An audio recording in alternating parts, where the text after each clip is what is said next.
your New York Jets traveling to Cincinnati, take on the Cincinnati Bengals. You're gonna be in the house for this one, right? You're going. You're Yep. actually going to this game. I'm going. You're I'm gonna going. see it in person.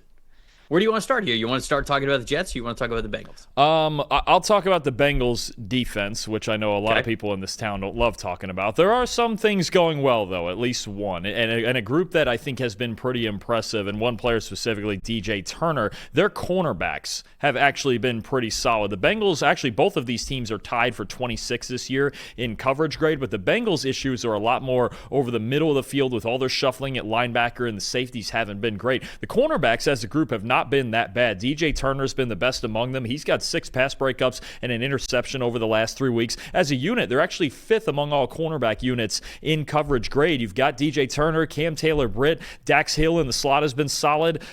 Josh Newton works in the rotation there as well. 12th in yards per reception allowed, 6th in forced incompletion rate. They get to the football. They got a lot of size and competitiveness in that room, and I think DJ Turner is trying to establish himself as the number one guy here. And you look at a Jets team and their passing game. Look, they're 29th in the league in receiving grade, and that's with Garrett Wilson and Breece Hall mixed in. Garrett Wilson may not play again. Right now, we have no idea who's playing quarterback for the Jets because it sounded like Justin Fields was going to be on the outs for the starting job. Now Tyrod Taylor's got a knee injury that he's day-to-day with. Who knows if we'll see either of them or if it'll be Brady Cook or somebody else. And if none of them have Garrett Wilson, I don't think it's all that relevant anyway. We saw the Panthers corners this past week shut down these Jets wide receivers. When you talk about Josh Reynolds and Tyler Johnson and Alan Lazard, these guys just aren't primetime threats in the same way that Garrett Wilson is. So I think, the Bengals corners might have an advantage across the board anyway, even if Wilson does play at less than 100%. But if Wilson is out, this unit actually has a chance to dominate this game.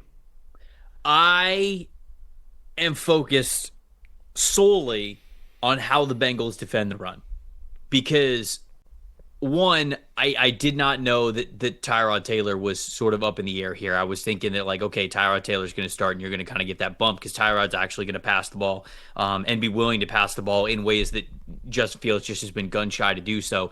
So with that being the case, I figured that Tyrod's not going to light the world on fire, right? He's not going to throw for over 300 yards, I don't think, but he's going to at least give you something in the pass game to complement the run game because the Jets, a big part of the Jets' problem is the fact that they are one-dimensional as one-dimensional gets. Like every single team that they have faced is truly selling out to defend the run because they are not afraid of what Justin Fields is going to be as a passer from a consistency standpoint. And then certainly the more gun-shy he has gotten, they're not even worried about the passing attempts really at all, giving extra attention to the coverage unit. So to me, I felt as though Tyrod Taylor being back out there and at least throwing the ball with a little bit more regularity was going to alleviate some of the stacked boxes and just aggressiveness that they have that other teams have been able to have against the run.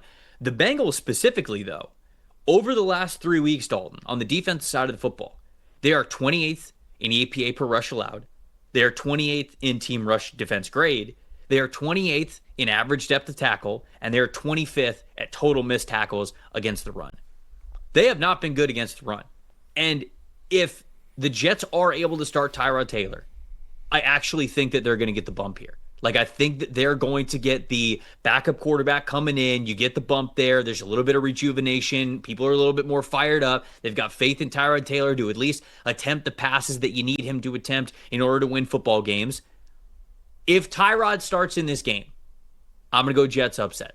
I'm going to say the Jets win this one 20-17. I think it's going to be close.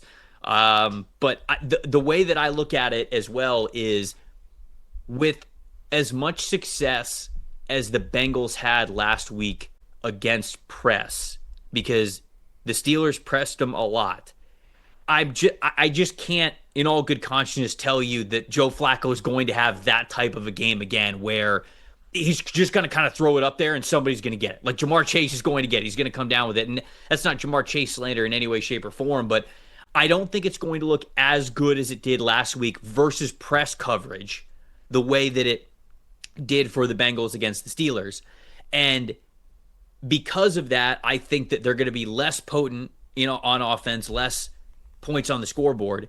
And I really do think that they could struggle to defend the run in a way where the Jets actually get to open the door and do what they want to do in this game. So again, if Tyrod Taylor starts, I'm going to take the Jets in this one. But if Tyrod's not starting in this game, I do think that the Bengals win just because I can't trust the Jets with Justin Fields at quarterback. I mean, I don't think I can trust them either way, especially if they don't have Garrett Wilson. I just don't think there's any viable options on the outside. And then you talk about, again, these teams are loading up to stop the run. And last week against Carolina, the Jets, after a while, just chose to stop running the football. They only ran it 15 times the entire game by design. So that's one issue. The other one is on the offensive side, like you mentioned, that press coverage and the Jets use a lot of man coverage in Aaron Glenn's system, is Sauce Gardner's in concussion protocol, and it's really 50-50 if he's going to play. If he doesn't play against Jamar Chase and T. Higgins, and you're talking about Brandon Stevens and Azareye'h Thomas against those two on the outside, then the Bengals are at obviously a huge advantage, more than they usually are, right? So I like the Bengals in this game. I think Joe Flacco's brought the stability they were looking for, and this Jets team is just embroiled in so much